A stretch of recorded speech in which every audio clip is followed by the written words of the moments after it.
आज मार्च 3 तारीख मंगलवार आसतु दुईट गुरुत्वपूर्ण न्यूज उपर आम नजर रखा आपण मान भल पाइबा स्वरूप गोटे गोटे लाइक निश्चित भाव रखिदेवे। ईरान अमेरिका उपर एक भयंकर आक्रमण आरंभ कर मध्य प्राच्य में उत्तेजना वृद्धि पाई जहाँ संभाव्य विश्व संघर्ष को नहीं आशंका सृष्टि करिछि।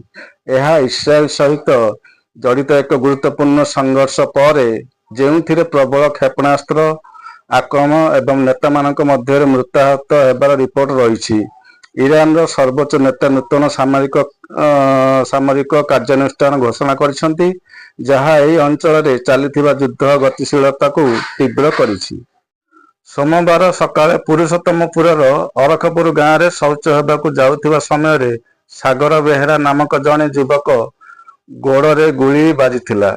मुह पिंडिथिबा युवक भाव में कहुवा आक्रमणकारी माने रास्ता कड़े पाखक आसी गुली चलाई घटनास्थल पलाई जाइथिले। गाँ परिवेश में गुलिकांड होइथिले मध्य ग्रामवासी माने घटना विषय रिपोर्ट करि नथिले जहाँ भय सेमानंकु चुप कर देथिबो बोली चिंता सृष्टि करिछि।